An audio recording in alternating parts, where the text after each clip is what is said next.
Hi guys! Cakes and Cookies here. So for today's video, eto na yung pangalawang Lola cake na ginawa ko. So sa mga hindi pa nakakanood nung isang Lola cake na ginawa ko, pwede nyo siyang i-check dito sa profile ko and then hanapin nyo lang dun yung Lola cake. Dalawa yung Lola cake na ginawa ko kasi dalawa yung celebrations nila pero in different days. So eto, pakita ko sa inyo kung paano ko nagagawang seamless yung dugtungan sa paneling method na pagbabalot ng fondant. So as you can see, diba meron siyang nag-overlap.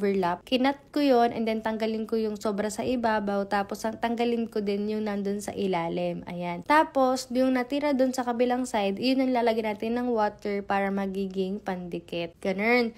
Tapos, babalik natin yan and ipipress natin yan para magdikit sila. And ayan, seamless na sila. Hindi masyadong harata yung dugtungan ng ating pagpapaneling. And ayan, i-cut natin yung excess tapos taob na yan doon sa board na gagamitin natin. So, ulitin ko lang, ang drum board na ginamit ko dito is size 14 kasi yung size ng cake natin is size 9x5. Tapos, dito, pakita ko naman sa inyo, diba, merong dumi ng ganache yung aking fondant. So, kumuha lang ako ng vinegar and then brinash ko siya para matanggal yung ganache. So, yung acid ng vinegar, yun yung magtatanggal ng dumi doon sa ating fondant. And, na. Tapos, para naman maiba yung cake na to doon sa previous na cake ni Lola, eto naman is nilagyan ko siya ng pattern na pa-diamond. Ganyan. Gumamit lang ako nung scraper para mag-form ng diamond kasi wala ako nung yung pang diamond talaga na embosser. Ganyan. Tapos, eto yung mga flowers na gagamitin ko. Flowers is from SJG Bake and Craft. And then, yung Lola ko na topper is from Miss Reyna ulit. Iyan yung pangalawang topper na pinagawa ko sa kanya. And look at that. Diba super ganda ni Lola? And eto naman is nagro-rosary siya. Kung nung una is nag-knitting siya or nagsusulsi siya, eto naman is nagro-rosary para naman medyo magkaiba sila. And then, yung mga flowers ko, eto nilagdagan ko lang siya ng barbecue stick para medyo mahaba yung magiging support niya kapag tinusok ko sa dito sa cake. And si Lola is nilagay ko sa kabilang side, sa medyo kaliwa, para dun sa kanan naman is yung flowers. Tapos, doon sa katapat ng flowers na yan is nagtusok din ako ng same color na peach na rose naman. And before ko itusok yung mga flowers ko, is nilalagyan ko siya ng bagong floral tip para malinis. Tapos, etong ginawa ko na customized topper, kung dun sa unang cake, tinusok ko sa dun sa ibabaw ng cake, eto naman is dun ko siya sa harap nilagay, para naman maiba, diba? Tapos, after niya, naglagay na rin ako flower dyan sa kabilang side, which is yung color white naman. And then, nilagyan ko na ng dragis yung mga diamond na intersections na mga hindi ko pa nalagyan kanina. Kasi, mas inuna kong i-arrange yung mga flowers. So, after niyan is, that's the finished look and that's the finished product. Medyo may pagkakahawig yung cake na to and yung unang cake kasi same-same lang naman sila ng theme. So, medyo same-same pero different. Ganon. So, eto yung ating closer look dun sa ating mga toppers and sa ating mga details. Diba? Kita nyo naman si Lola. Super ganda niya. And si Miss Reyna pa rin yung gumawa niyan. Kasi hindi ko kayang gumawa ng ganyan. Kaya ilagay ko rin sa description netong video na to yung link ni Miss Reyna para if ever na gusto nyong magpagawa. So, yun lang guys for today's video. Thank you so much for watching. Bye!